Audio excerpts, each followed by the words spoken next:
So you want to start a garden, but you don't know where to start? Well, you've come to the right place. In today's video, I'm going to walk you through the key points on how to start your garden. Welcome to the Girls Who Garden. Before we jump in, don't forget to like and subscribe to get more gardening content. You're interested in starting your garden and you're not sure where to begin? There's some things that you need to consider before you start one. But first, I'm just going to tell you them up front, and then we're going to dive into each one individually. The first thing you want to consider is you need to know your growing zone. The second thing is you need to know your location of your garden. Where should your garden face? The third is lighting. You need at least 6 hours of sun to make your garden productive. Number 4, what type of garden are you thinking? Are you thinking in-ground, using a raised bed, or pots? Number 5, are you thinking of going conventional or more organic? This really is referring to in terms of pest control and also using fertilizer. Number 6, soil considerations. It's really important to choose the right soil depending on the type of garden that you're planning on doing. Number 7 is irrigation. Are you thinking about hand watering every day, or do you want to set your system up on an automatic watering system? And then last but certainly not least, number 8 is, are you going to plan on starting seeds, or are you going to start with plants? It's important to understand your growing zones. Why? Because this will help you select the plants and varieties that will thrive in your climate. When we select plants that will actually thrive in our growing zone, we will tend to have more success versus choosing plants that really don't grow well in your area, which can lead to being defeated and also disappointed. I will put the link in the description below of how to find your growing zone from the USDA hardiness zone. I'm located down in South Florida and I am in zone 10B. The next thing you want to consider is your location. Your garden should be facing south.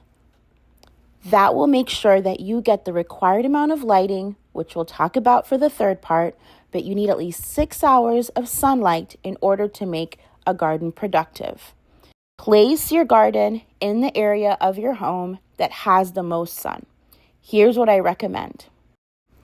Go out in the morning, early in the morning, see where the sun is in your garden space or your potential garden space. Go back out around noon, see where the sun is at that time, and then also go out in the evening, probably around 4 or 5 o'clock, to see exactly where the sun is at that point. Pick the spot in your garden that gets the most sun. The third one, we already touched on it talking about number 2, when you're talking about location, but lighting is really, really important. So, like I said before, need to make sure that you're getting at least 6 hours of sunlight.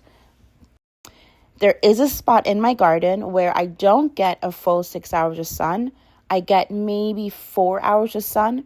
And in that area of my garden, I tend to plant my greens, my lettuce, my cabbages, some of those more tender greens in that spot of my garden, because even though they're getting 4 hours, by the time the afternoon hits, they're actually getting a reprieve and they tend to thrive in that area.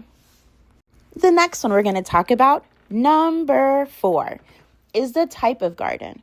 Are you thinking of doing an in-ground garden, raised bed, or pots?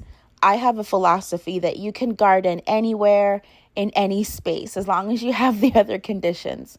But you really need to hone in on exactly what are you thinking of doing. Down here in South Florida, our soil is pretty much sand. I have tried in the past of adding amendments, adding compost to the soil, and for one season, it will be really nice and lofty, and then by the time the next season rolls around, it goes right back to sand.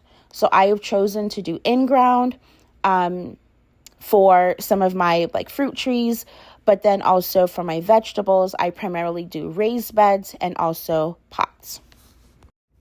Just to not make this video super long, I'm going to make this one a part 1, and then I'm going to do part 2. We're going to talk about the other 4 things you need to consider for your garden. Thank you so much for joining in. Stay tuned for part 2, And don't forget to like and subscribe to our channel for more gardening content. Happy gardening!